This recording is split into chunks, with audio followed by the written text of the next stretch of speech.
forward and backward in time, because with controlled remote viewing, there's actually no difference between telling a viewer to move 10 days forward in time than 10 feet forward in space. And so a viewer can move forward in time and space, or backward in time and space, and give the information of what is going to happen, or has already happened, or is happening now. Let us suppose that at the level of the people working on the nuclear power plants, that they weren't open to this, even though it works. God forbid, let's say they weren't open to it. What would be another application using controlled remote viewing that could be ushered in over there? Well, you see, that's one of the big problems, and always has been, that the information is basically useless if no one acts on it. And so, I could sit here and find everything that's wrong inside of each one of the power plants, but so what? I would just be wasting my time if nobody actually took action on it. I would hope that with the severity of the situation over there, that they would consider using some of their own people.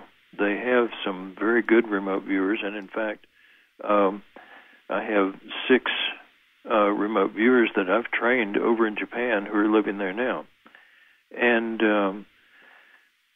who do good work, by the way. And so I would hope that they have at least considered this.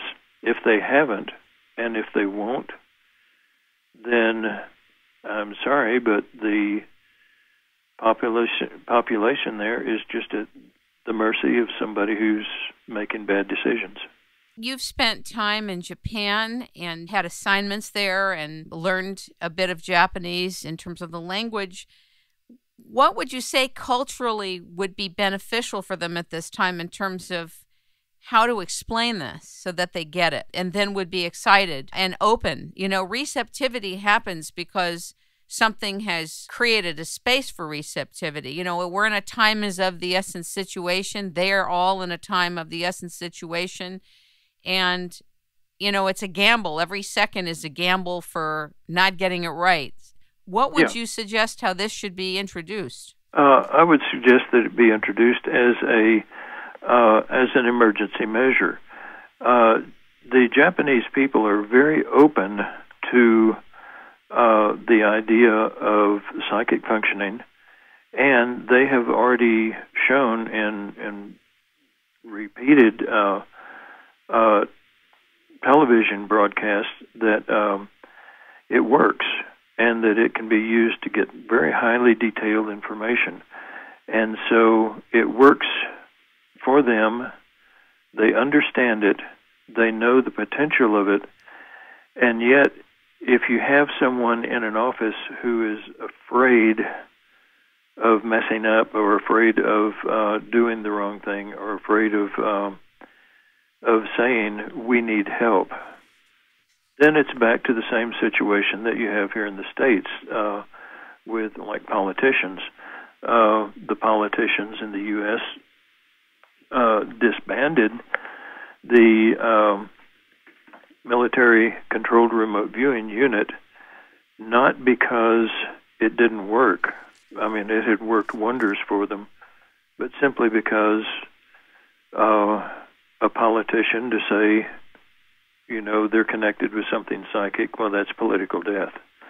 And so, as a result, we have had soldiers over in Iraq and Afghanistan who have been captured, and I personally have done work in finding them. And in one of the things, they had moved the person by the time the troops got there, and yet there was the terrorist group, and they managed to arrest 27 of the terrorist group, and yet the hostages were already moved. So then they said, well, let's find the new location. And an officer came in and said, I'm not using this stuff because I don't believe it. Even after it had just proven the day before to work. And so, what are you going to do? The problem is not with the capability, and the problem is not with the information and the help that can be given. The problem is with decision makers. And personally, I really don't know how to simply, bang somebody in the head and say, look, here's a tool. You have people who are capable of using this tool, who are trained. Use them.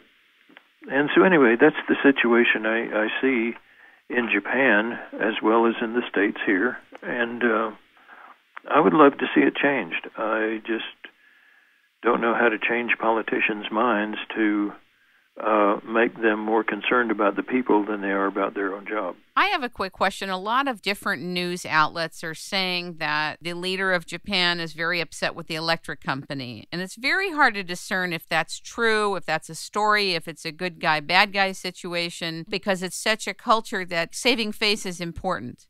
So it's hard to know what's the reality. I really have to just take it with a grain of salt. But wouldn't it be useful to find out who truly is pulling the trigger, so to speak, or who has the decision-making prowess on this? Wouldn't that be one of the important things to first get to? That's one thing. The second thing is translators, people opening up doors to get this information across. But the other thing is that, it's a breakthrough time, because our notion of time and space, in order to accept this, people in a decision-making capacity at the highest levels are being forced to be more receptive. The thing is, though, if they are going to accept, let's say, help from the United States to send yet more people in to these nuclear plants, do you think we have that much better expertise than they do? I mean, in terms of the traditional method of trying to, quote, fix it? Yeah. I kind of wonder about that. The Japanese nuclear program has been sort of a leader in the world, and I know many of their reactors are old and, way past the time when they should have been changed out. But as far as their expertise in dealing with the radiation and all, they're pretty well up on it.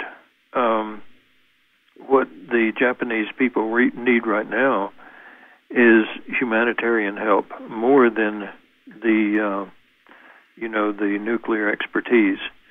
Nuclear expertise certainly wouldn't hurt, but what they have now is people in the streets who have no homes. Their home was washed away.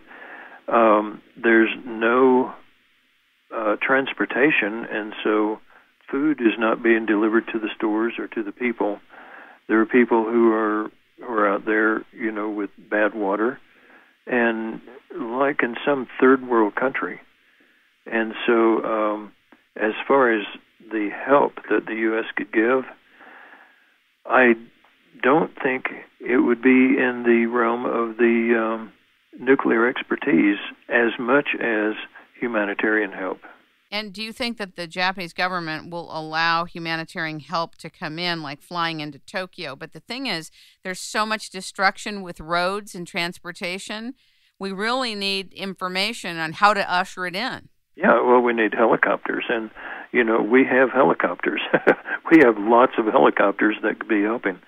I was talking to a man in Tokyo night before last, and he works on the 22nd floor of a building. He said you couldn't stand up, and all the furniture was rearranging itself during the earthquake and all that, and that's as far away as Tokyo.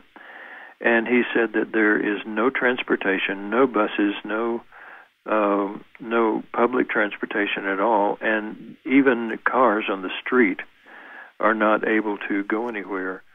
And so everybody is having to walk miles and miles and miles to go to work. And that the grocery stores are empty. And he said that, it's just it's an unimaginable situation for the people even as prepared as